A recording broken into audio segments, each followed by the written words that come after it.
BJP की दी याम सेंगना principal लेबा party नी principal लेबा पार्टी से कोई ngasi mamang the election thengnaram dai da su phana haining ba tongan ba political party na hairaga su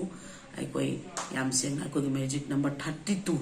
ai koi yaudana sarkar ase koi na sem gani hai ba ge koi na tonggi ba wapam du tarang koi sem ni na leire sidai sida group kem tawi haidana haiba port sima ina president amo oina masi kem tawbugi wapam se karimta leite sima clear oina party ki कार्यकर्ता सिंगना party ki MLA सिंगना पुकनिंग की अपाम्बा पुकनिंग the लेबा Wakal share तौबाय बसे मसिदी तौबम थोपा compulsory ओइबा pot अमा खंगनेबा अदुगा party president ना X की नत्रगा Y की नत्रगा Z की कनागुम मतगी फेवर द लेपोय हाइबसिमा याम क्लियर ने लेपोय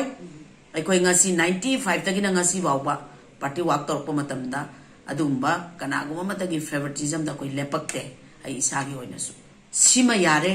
सीमा तौरसी हाइदना थमक पोतो मधुदा एगिदी डिसिप्लिन की मतुंगिना आई अदुम फॉलो तौबने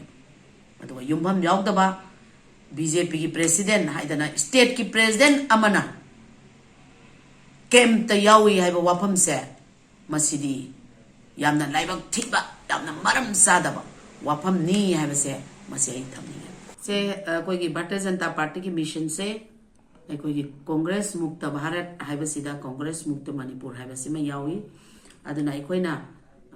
थम्मिबा अखोई कांग्रेस मुक्त मणिपुर की चप चाबा अखोई सक्तम दुनी अखोइना हजिक होगिबा इलेक्शन दा लाइबा सक्तम सि कैनो हाइबा मतमदा कांग्रेस मुक्त मणिपुर सि ओइनना बहोनरिसिना करिगिनो ममांग दा लैगिबा अखोई गवर्नमेंट की अखोई लैगिबा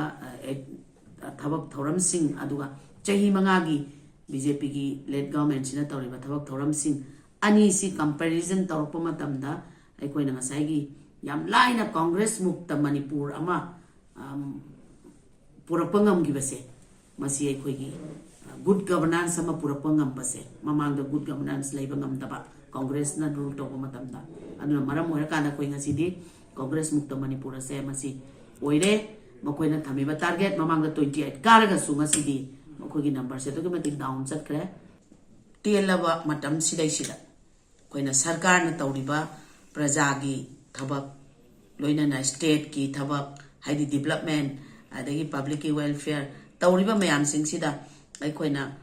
फील्ड चतपा मतम द पब्लिक न पिरक पर रेस्पॉन्स से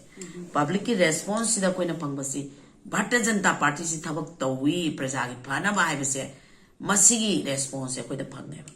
अदुनाने अखोइना कोई सोइदना कोई मेजॉरिटी ओइने कोई सरकार सेमनी ना कोइना लाव ngambase पब्लिक ना पिबिरक ब्लेसिंग दुने इलेक्शन तौद्रिङै की ममांगदा अखोई पार्टी की कार्यकर्ता हम त पोथा गिदे अखोई तोंगान बा तो मखल की कोई ऑर्गेनाइजेशन तौई